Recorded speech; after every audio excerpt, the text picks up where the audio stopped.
Why does the U.S. support the tortured dictatorship in Egypt? Because that's what Israel wants. Why can't America make peace with Iran? Because that's not what Israel wants.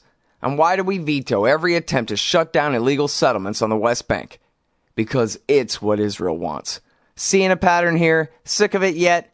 It's time to put America first. Support the Council for the National Interest at councilforthenationalinterest.org and push back against the Israel lobby and their sock puppets in Washington, D.C. That's councilforthenationalinterest.org. All right, y'all. Welcome back to the show. I'm Scott Horton. This is the show. Next up is Marc Hyden from Conservatives Concerned About the Death Penalty. That's conservativesconcerned.org. I like the sound of that. It's the kind of thing that sounds like a liberal issue, but it's got conservatives right in the title. So something interesting to talk about right there from the beginning. Welcome to the show. Mark, how are you doing? Thank you so much for having me, Scott. I'm doing great. Well, I really appreciate you joining us here today. But here's the thing. Conservatives, they don't care about people getting sentenced to death because the only people who get sentenced to death are poor and black or brown in the vast majority. And conservatives don't care about them. And in fact, conservatives don't care about innocent people. Witness the Iraq War and all the cries of, oh, we can't just cut and run. We got to stay there and kill everybody or else it'll get even worse. And I gotta say, I'm sorry, I'm so jaded. I thought conservatives were my friends to some degree back in the 1990s, but then all the bloodlust and all the dishonesty and all the cruelty of the Bush years, and after all, he had a mandate from the American right to do what he did and to act the way he did, and they all cheered for him. So now I'm kind of wondering, what's your angle here? Because are you really concerned about Deshaun, somebody or other, being falsely convicted and sentenced to death for something? Well, absolutely. We're a national network of conservatives and libertarians who just believe the death penalty is inconsistent with our philosophies and our principles. You're describing, I think, what stereotype people have for some conservatives. But we try to stick to our principles of pro-life policies, fiscal responsibility, and limited government. And in my personal view, the death penalty does not fall in any of those. We need to, personally, I'd like to get rid of the death penalty and have a fair system in place. I'm sorry for coming at you so hard right off the bat here. I got a chip on my shoulder. So, let's go back to those 3 points there. I heard fiscal conservatism. There were two more. Sorry. Pro-life policies. Pro-life policy. Government. Yeah, well, start with that. Sure. Well, this is the death penalty is a very dangerous program that runs a very unacceptable risk of killing innocent people. If you kill one innocent person, there's no way to justify that in my book. And this is a system that has wrongly accused over 140 individuals since 1976. And they have been released because they're wrongfully convicted. Several others have been executed even though there was serious doubt regarding their verdict. And this is a problem. This is an issue that not only conservatives are concerned about, but whether you're a liberal, a libertarian, a centrist, a statist, everybody should be concerned about innocent life. I sat down with my friend who's the former North Carolina GOP chairman from Rutherford County, Larry Ford, and he told me when it comes to the death penalty, there's no oops moment. There's no redos. Once you get it wrong, it's too late to right that wrong. And I think conservatives, especially that are very pro-life, are seeing this issue.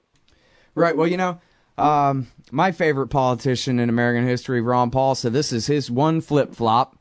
Of course, he's being sarcastic there. This is the one thing where he's really changed his mind. He's gone from law and order, pro-death penalty position to really just, I think, as you're saying, just a more consistent position that, really we are talking about killing somebody here, and we're talking about a government program. And even if you just, kind of by instinct are biased toward trusting judges and cops and prosecutors to be decent and honest people, which is kind of funny when you say it like that. But anyway, even if you are bent that way, still, it's, basically criminal justice is a socialist monopoly in America, and so therefore it has the same problems with its incentive structure, some of the same problems with its incentive structure as the post office or the army or anybody else. They fail upwards, basically. I would agree with you, and I'd like to say that Ron Paul actually endorsed our group, and he released a statement saying that the death penalty is inconsistent with traditional conservatism and with libertarianism. So we're very happy to have his support and have his name on this. He's a thought leader, a political leader, and we're seeing more conservatives and libertarians coming out. And this limited government issue is something that they're bringing up. If you don't trust the government to fill potholes or to deliver the mail properly or have an efficient DMV, why on earth would you think that they would be able to make life and death decisions properly? Yeah, and again, well, I don't know, again, first of all, there is the question of whether, when they're trying hard, whether they can always really get it right. But then there's also, I think, and this is just, again, the form of the system and the fact that it is a socialist monopoly, criminal justice, that they actually don't care very much. Like, for me, I'm a big Matlock fan. I was raised on Matlock. Unfortunately, I'm kind of extra paranoid because of it, probably. People falsely accused all the time. But on Matlock, when Matlock finally gets the guy who really did it to admit it on the stand, the prosecutor says, okay, I was wrong, sorry, drop all the charges, judge. But that doesn't ever happen in real life. It's more like, hey, we want that stricken from the record because we still want our conviction, And as you pointed out on one of your pieces of propaganda I read here this morning that, when you appeal, you're not even trying to say, but judge, I think I can prove I'm innocent or something. When you're appealing, the issue is whether the process was carried out fairly in the first place. So unless they really cheated you by burying some exculpatory evidence or something like that, the appeals court doesn't care whether you're innocent or not. They only care whether you were duly convicted or not. That's exactly what I was going to say. The appeals process is only to decide whether you had a fair trial or not. It's not there to introduce new evidence. In Texas, there was a prosecutor who was actually charged with withholding evidence. And even when you have some very blatant evidence like DNA evidence that could exonerate you, it's nearly impossible. It's incredibly difficult to enter that into the appeals process to exonerate. It's a system that the government has put into place that it's very hard to get out of if you're innocent. And I've told this story a million times, but this will be my first time I told it to you. Back when I was a cab driver, I met a lady who was an assistant district attorney down there in Houston, and she said that their slogan was, if they really didn't do it, they'll get out on appeal. And what that meant was anyone that the cops bring in, we nail to the wall no matter what. And we do not care. We don't even question whether they really did it or really deserve it or not. Our job is to process the meat. And so in they come and out they go. And part of this is the criminalization of breathing and everything else too, where they have so many people to prosecute. What are they going to do? Take care? They can't. It's like working at the busiest McDonald's. You just slap them burgers together and off they go. You're right, and actually the ABA did an assessment, 2-year assessment in Texas, and listed many problems with the death penalty, some of which that you're actually touching on, the prosecutorial misconduct. And this is a system that, that's not the right way to look at it. These aren't pieces of meat. These are not people, or these are people that this is going to have long-lasting issues on if you wrongly convict them. And many of them have been exonerated, wrongfully convicted and released as much as 33 years after they were convicted of a murder. So it's hard to right that wrong, is what I'm trying to say. Yeah. Okay, now, you have a thing right there on your front page about this woman, Jennifer Thompson, tearfully regretting that she pointed at the wrong guy in the trial, and she says she even carefully memorized the face of the man who raped her. She was so certain it was the right guy, and then the DNA proved that no, in fact, it was not. She had helped to convict an innocent man. I was wondering if you could talk a little bit more about that, because it's actually, death penalty questions aside, it's just a fascinating subject, eyewitness identification and the problems with it. Well, that's something we see all too frequently. The death penalty generally you don't have DNA evidence. That's only available in 5 to 10% of all criminal cases. So it's not like CSI that you see on TV. That's a farce. I mean, that's not true. That's not real life. So too often they rely on eyewitness testimony, and the mind can play tricks on you. You're not 100% sure, and many times this has happened, and it's led to some disastrous consequences. You're right. Yeah, I remember learning in school about how, I mean, they would even, in a social psychology class, they would even have a guy run in and steal the professor's purse and run out and then ask everybody, what color was he, how long was his hair, or what color shirt was he wearing, and nobody ever agrees about anything, and they're all wrong. You know? Well, I mean, I can add to that. I'm sure you go places and you shake hands with new people you meet, and to tell you the truth, 30 seconds after you do it, it'd be hard for me to pick that person out of a lineup. Right. Yeah, or certainly to remember their name. And, of course, there's also the phenomenon where they remember the guy's face very well at the lineup from the picture that the cop showed them half of an hour ago and told them, this is the guy that you think it was, right? Because that's the guy that the cops think it was. And then they go into the lineup and they go, oh, yeah, there's the guy from the picture. And now, and you know what? I mean, this is true about anybody, right? We know this from taking a picture of anything. You start looking at the pictures even of yourself at a place, those end up replacing the real memories in your brain that you saw looking out of your own eyes. Now your memories include you in the picture because you remember the picture. And that kind of thing, you know, works all the time, where there he is at the trial. I remember him from the lineup and I remembered him from the picture and can't quite remember him from the crime anymore, but must be the same guy, right? Yeah, eyewitness testimony is notoriously unreliable, and that's an issue that we run into time and time again. And if you can't be sure, you can't use the death penalty. The life is just far too important to risk to uncertain testimony. What about I kind of mentioned there about the criminalization of everything.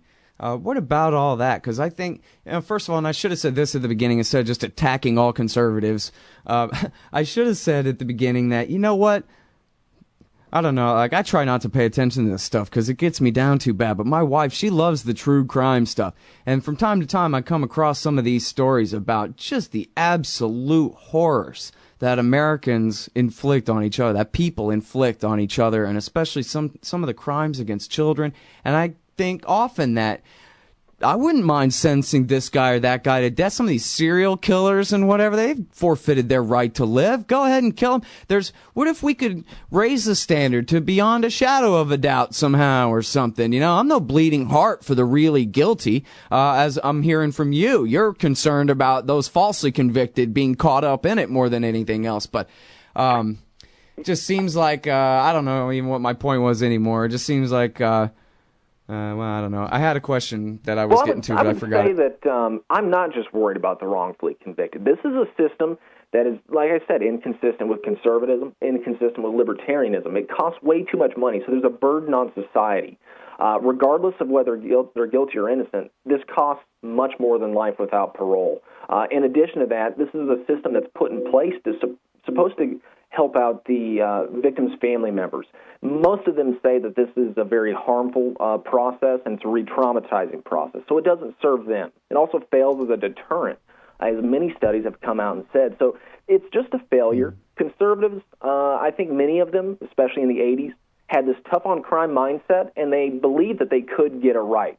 Well, we've seen that we have been getting it wrong. It's too expensive, risks killing innocent life, gives government too much power, and we're re-examining the position that many conservatives took.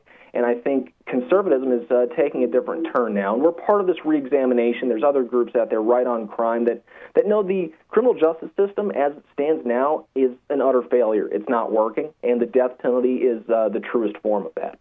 Yeah. Well, and you know, too, it's very important what you say about giving the government too much power, because at least as it's supposed to be, the cops don't have any more right to shoot anybody than anybody else does, right? We're just delegating our own natural right of defense to them. They have the right to take a life only in immediate self-defense or the defense of some other innocent life, but there's no circumstance where a private citizen has the right to tie somebody down and poison them to death or electrocute them to death. And really what we're doing here is we're legalizing murder for some government employees. Sure, and you've seen that with Carlos de Luna, who was actually probably an innocent man in Texas, and that is definitely legalized murder, what happened to him and several others. And regardless of their guilt, that is state-sanctioned killing. Yeah. But I mean, even for somebody who is definitely guilty of being a serial killer or something, if you shoot him, in the act or something in an immediate way, that's one thing. but just killing him later because you're so mad at him, or because he's so guilty just as punishment, that seems like it's murder anyway, right? I would agree that it's incorrect. The state should not have that right. And I don't even know who does it. Is it a doctor or just a prison guard that pumps in the poison? Who gets that job? Each state is going to have different policies that govern that, and they have quote-unquote professionals that oversee this. But each state is different, and you can see Georgia, my home state, actually recently, they ran out of the death penalty drug, and they're having problems reacquiring it. So what they did, and this should bother anybody that believes in small government or transparency in government, they've passed laws to say it's a state secret what drugs we get, where we get them. So we don't actually know what they're doing or what those processes are in Georgia, and it's being challenged right now, and that should scare anybody. Yeah. It's crazy. I think even in assuming that they have all of the very best poisons for the way that they do the needle, it seems like they kill them while they're awake kind of thing, right? They don't knock you out with, say like a whole lot of morphine and put you to sleep and then kill you. They kill you while you're awake, right? And that's the official thing.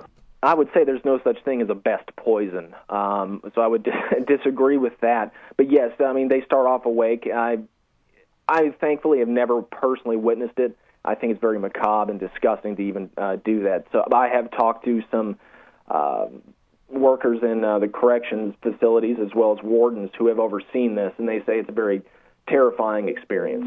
Yeah. I remember seeing a documentary one time about a guy who he was basically a death penalty entrepreneur, and he rationalized it that, he felt kind of bad about it, that what he was participating in, but what had happened was he had found out just how completely sloppy and amateurish and kind of slapped together the death penalty was, or the way it was carried out in state after state after state. And so he was like, hey, listen, if you guys are going to electrocute somebody to death, let's make sure we really do it right and quick and not, make it take a half an hour and, this kind of thing. And so in the telling his story about all of the different innovations of the way to kill people for the death chambers that he had, it really came out just how, really if you ask 7 guards to come up with a way to execute somebody, that was basically the way it was in this state, this state, and this state. Totally what you would not imagine from seeing it on TV or something. Sure, and Ron McAndrew was actually a warden in the state of Florida who is now opposed to the death penalty, but he oversaw 11 executions. One was the electric chair when the person actually caught on fire. So it's a very terrifying and terrible experience, not only for the victim, but for the people witnessing it as well. And I believe this has actually caused some post-traumatic stress for Mr. McAndrew, and he has become a very outspoken supporter of what we're doing. Yeah, that's good.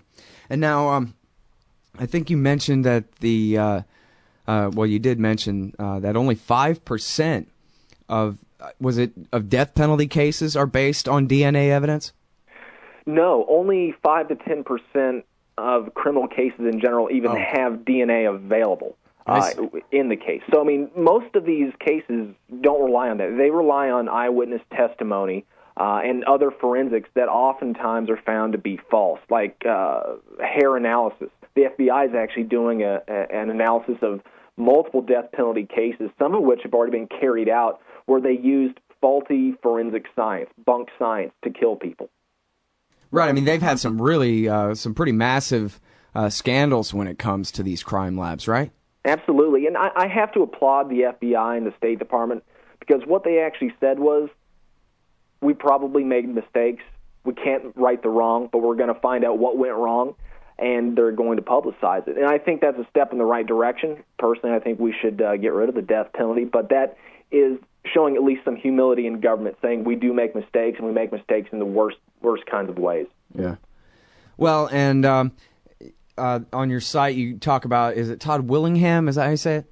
Yes. I forget, I don't have it in front of me, but where he was convicted and sentenced to death and executed by the state of Texas based on the testimony of fire experts, which was later disputed by other apparently better fire experts about whether. And I've heard quite a few cases like this too. There was, in fact, the Innocence Project was working on one where a lady was convicted of killing her own kid in a trailer fire, and she was finally released when exculpatory evidence was raised in her case. But this is the kind of thing where I guess because of the TV shows, people just put so much trust in, well, if the scientist on the stand says so, well, then that's just absolutely unimpeachable evidence against somebody. And where it's really just not so, like you're saying. And you don't even have to have corruption in your crime lab, but you can just still have a fingerprint artist, basically, acting as though they're a real hard scientist, that what they say is 100% factual, when what it really is it's an interpretation. Absolutely, and I would like to say that I think most of these people have the best of intentions, but like you said, it's more of an art. It's not a science for many of these forensics quote-unquote experts. They get it wrong, and we're finding out that the science, the quote science that they're relying on, is oftentimes wrong. As the case with Todd Willingham, it looked like the initial fire expert was entirely wrong, and that was the reason that this man was executed. Right. Oh, and I'm sorry that I spaced out earlier, but I remember what I was trying to get to before when I went off on that tangent. That question was the over-criminalization of everything, which means that, and especially with the war on drugs, and where simple drug possession charges clog the entire court system, so that if you were a judge or if you were a prosecutor, you really don't have a choice in life but to plea bargain all day, threaten people with a giant stack of charges so they have to plead to something, where, I mean, really, trial by plea bargain has replaced trial by jury, because you just couldn't have, and because, of course, it's not a capitalist system where you have as many judges as you need because the market provides. It's a socialist system where you don't have enough judges, and it's always, there are not enough courtrooms to deal with all the cases. Everything is all backed up, and so people don't even really have as much of a chance to fight when it comes to the kinds of things that really are the government's business, like prosecuting murder cases, you know? Sure, doing it right. The death penalty, just like any other, but much worse, clog up the system. You can look in California, and frequently they're having inmates that are waiting on the death penalty, dying of old age. This is a process that takes decades. Many of them have been waiting for 40 years. So this is a process that does clog it up. Now, you talked about plea bargaining. I would like to say that oftentimes we've seen, especially in younger kids or people that are a little ignorant when it comes to the criminal justice process, they're threatened with the death penalty and said, we know you did it. You're going to get the death penalty if you don't admit it to us. And oftentimes they're innocent and they've admitted to it, and it takes decades for them to be exonerated because they're wrongfully convicted. Sure.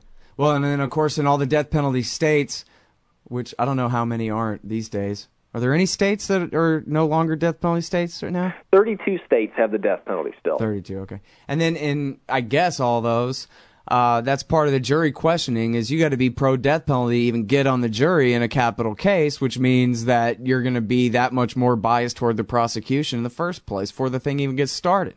That's right. You cannot serve on a capital jury unless you support the death penalty. And that's another process the government has put in there, which is unfair. How is that a jury of your peers? There's a framework that the government has put in here that's very pro-death penalty. And let's not forget, many people say, well, it's the jury that actually decides whether or not they get the death penalty, but it's the government that actually decides whether or not they're going to seek the death penalty. And then they've got this framework in to make it more attainable, and then they've got an appeals process to make it incredibly hard to reintroduce new evidence. Right. Okay, now tell us very quickly what all you're doing about it and how people can join up with your effort here. It's, again, conservativesconcerned.org. Well, we have several state groups that are getting involved in creating their own chapters. If you want to get involved in the state level, please pop me an email, info@conservativesconcerned.org, or you can stay in touch by signing up online at conservativesconcerned.org. And we're also going to a lot of conferences. We'll be at CPAC St. Louis this weekend. I'd be happy if you would come by and see us, shake our hands, see us at our booth. But other than that, we're just trying to shatter the myth that conservatives support the death penalty and provide a forum for conservatives and libertarians to get together and discuss this issue and express their concerns. Yeah, right on. Well, I think it's a great mission, and I, of course, completely agree with you about this. Well, I don't know completely. I guess maybe I'm worse on this issue than you are. I still have a soft spot for the death penalty in some cases. But I agree with you that there's no way to let the government carry it out in any fair or effective way, and that well, I don't think there should be a government at all. How could I think that they have the right to put anybody to death? But when I was at LPAC, I believe one person who came up to our booth said it best when he said, "I can sum up the death penalty in one word, and it's oops," because the government is defined by Murphy's Law. What can go wrong will go wrong. Right. And it's true. And you know what, as you were saying, the evidence bears this out. It has gone wrong over and over and over again. So it's certainly true. All the evidence is there. And, it's sort of like the foreign policy in a way, isn't it, Mark, where you kind of have your imagination of how it works, and then there's how it really works. And once you break away from the kind of Law and Order TV narrative of how it works and get to the real world, then you realize that this is not the right thing at all. Something's got to be done about this. Right. The death penalty is broken like many other government programs, and it doesn't work like it works on TV. Men are fallible, and the government multiplies that fallibility. Yep. All right. Well, thanks very much for your efforts and for your time on the show, Mark. Appreciate it. Thank you, Scott. All right. And I'm sorry to Mark and to all you conservatives out there for calling y'all a bunch of bloodthirsty, innocent death mongers. I like conservatives a lot of the time. Hey, y'all, Scott here. Man, I had a chance to have an essay published in the book Why Peace, edited by Marc Gutman, but I didn't understand what an opportunity it was. Boy, do I regret I didn't take it. This compendium of thoughts by the greatest anti-war writers and activists of our generation will be remembered and studied long into the future. You've got to get Why Peace. You've got to read Why Peace. It features articles by Harry Brown, Robert Naiman, Fred Bronfman, Dahlia Wasfy, Richard Cummings, Karen Kotowski, Butler Schaefer, Kathy Kelly, Robert Higgs, Anthony Gregory, and so many more. Why Peace? Because war is the health of everything wrong with our society. Get Why Peace. Down at the bookshop or Amazon.com. Just click the book in the right margin at scotthorton.org. Hey, y'all, Scott here. Ever wanted to help support the show and own silver at the same time? Well, a friend of mine, libertarian activist Arlo Pignati, has invented the alternative currency with the most promise of them all. QR Silver Commodity Discs. The first ever QR code 1-ounce silver pieces. Just scan the back of one with your phone and get the instant spot price. They're perfect for saving or spending at the market. And anyone who donates $100 or more to the Scott Horton Show at scotthorton.org/donate gets one. That's scotthorton.org/donate. And if you'd like to learn and order more, send them a message at commoditydiscs.com or check them out on Facebook at /commoditydiscs. And thanks. Hey, y'all, Scott Horton here for wallstreetwindow.com. Mike Swanson is a successful former hedge fund manager whose site is unique on the web. Subscribers are allowed a window into Mike's very real main account and receive announcements and explanations for all his market moves. The Federal Reserve has been inflating the money supply to finance the bank bailouts and terror war overseas. So Mike's betting on commodities, mining stocks, European markets, and other hedges against our depreciating dollar. Play along on paper or with real money, and then be your own judge of Mike's investment strategies. See what happens at wallstreetwindow.com.